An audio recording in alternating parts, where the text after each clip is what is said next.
Healthy morning po sa inyong lahat. Aida Gonzalez po ang makakasama nyo dito sa Embahada ng Kalusugan. Welcome po sa pinakabago na iiba at nag-iisang health and lifestyle magazine show sa bansa at sa buong Asia. Ito ang Health TV Embassy. Natural treatment, holistic cleansing, one of the ways to go for healing. Detox, toxins is a flushing, natural method is now the ending. Kung malinis ang bituka, lilinis ang dugo. Kung malinis ang dugo, healthy ka sigurado. PESOS ang target dito, yan ang gagamutin sa bawat tao. Physical, emotional, social, occupational, don't forget they heal the spiritual. Always remember that health is wealth. Health TV Embassy, your passport to good health. Muli isang magandang umaga po sa inyong lahat. Doc Harris, good morning ulit. Well, good morning sa aking ever-young looking partner. Siyempre, yan, skin yan ha, kasi mamaya may relasyon to ang ating pag-uusapan mamaya. Yung pala ang connect nun ha. Oo, Sige, yun go ahead. Pero siyempre po, happy, healthy morning din po sa ating mga televiewers na lagi po talaga sumusubaybay sa ating programang Health TV Embassy. Isa na naman pong mahalagang usapan ang aming hahatid sa inyo ngayong umaga. Di ba, Doc? Sabi mo nga, may kaugnayan sa balat at sa kutis. Gusto niyo malaman ang sikreto namin? Yes, kaya nga po, dyan lang po kayo. No? Dahil marami po kayong pag-uusapan, marami po kami ituturo po sa inyo. Tungkol po ito kung paano pangalagaan ang ating balat at ang ating kutis. Mamaya po ilalatag po namin sa inyo. At bago po natin tuloy-tuloy na pag-usapan ang hinggil sa kutis at balat, narito muna ang mga patikim na impormasyon dito po sa Embahada ng Kalusugan. Pataas na kaso ng mga taong may skin diseases, sinisisi ang mga lason na nagmumula sa mga kemikal na pagkain, hangin at produktong pinapahid. Mineral drops na heavy metal chelator, magandang pantanggal ng lason sa katawan at pampabeauty rin. Natural body scrubs na safe raw sa balat at dugo. Pabibilibin tayo ng isang skincare clinic. Good skin goal mula sa charcoal, ipapakita ang magandang resulta mamaya na. Dahlia Farm, owned by the wellness mentor at the same time ginang ng tahanan para sa That's My Idol. Para sa ating mobile doc, for blooming skin na gamit ni Doc Delia na less raw ang toxins, kaya try mo na rin. Ang lahat ng yan ibibida ngayon na dito sa Health TV Embassy.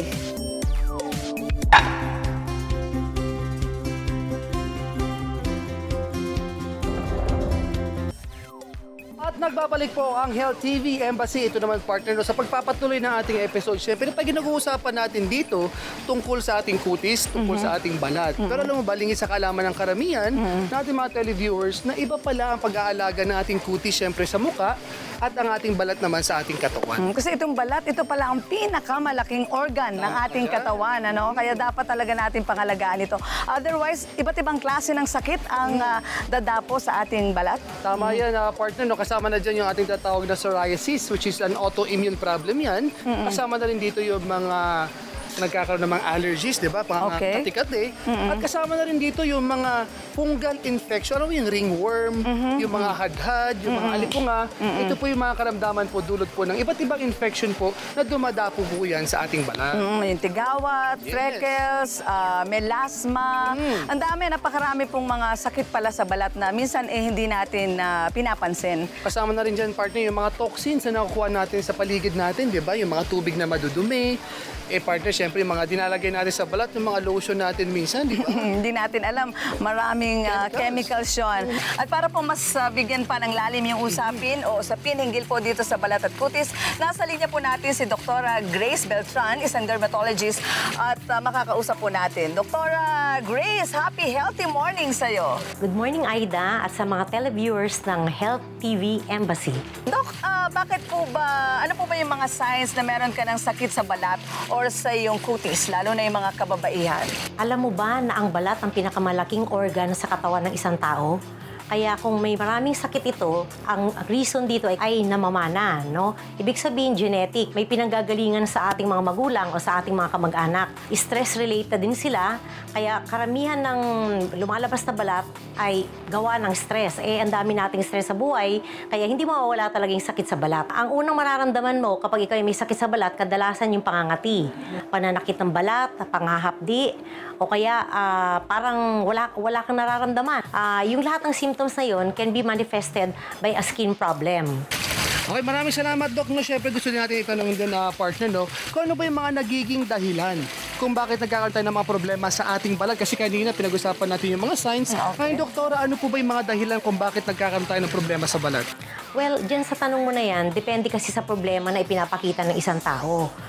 Kapag sa muka, kadalasan ng mga problema dyan, no, ang pinaka-most common na nakikita ko na encounter ko sa kliniko, mga tagyawat. Okay, pimples. May iba naman, seborrhea or tinatawag na similar to dandruff pero it's not really dandruff, no? Pagkatapos yung iba naman, contact dermatitis, yung kapag may dumidikit sa balat, nag-allergy sila dun sa mga pinapahid nila sa balat. Sa katawan naman, napakarami talaga. At ang pinaka-most common dito yung tinatawag na skin asthma or atopic dermatitis, no? Meron din tayong tinatawag na psoriasis.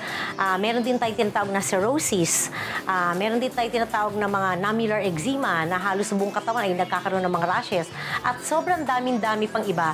Kaya dapat ano ba yung pinaka-most common siguro na gusto natin talakayin, no?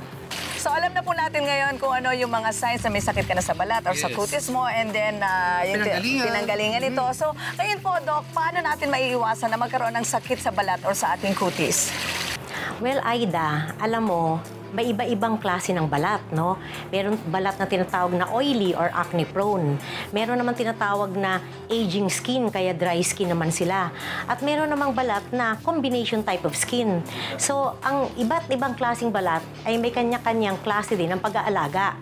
So, for the oily acne prone skin, ang kailangan mo dito, gumamit ka ng sabon na medyo strong. Pag sinabi mong strong na sabon, these are the soaps that can remove greasy surfaces, no? Dapat bibigyan natin siya ng mga ganong klaseng sabon.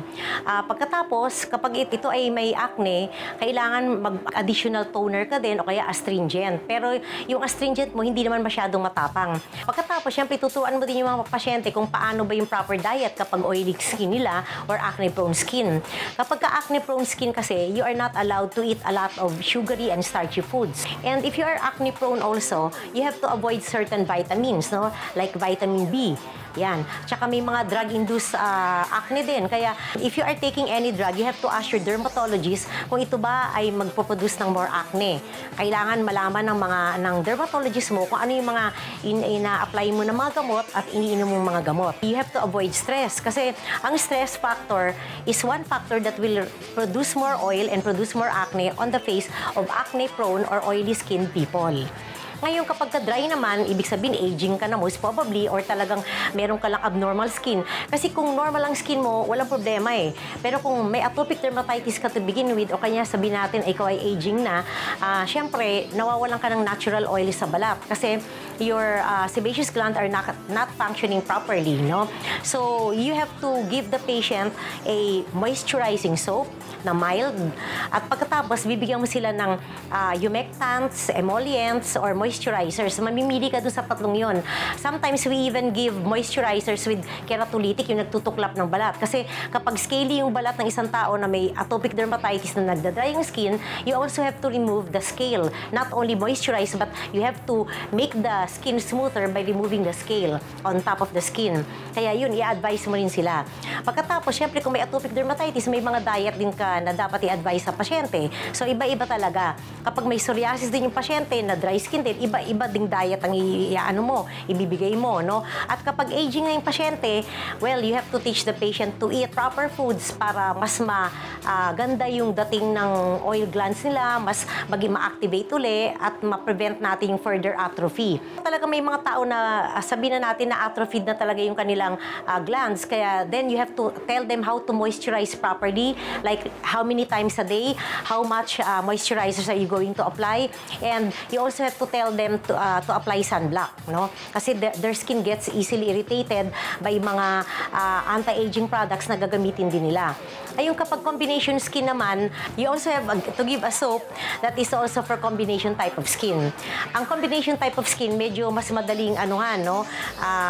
Bigyan ng mga products kasi in between yung skin nila parang halos normal na din pero may konting areas lang na mas oily at mas dry. So, you have to tell them and teach them how to properly apply the creams and the lotions that they're going to apply dun sa mga areas na iba-iba ang pagka-moisture nila, ang moisture content ng skin.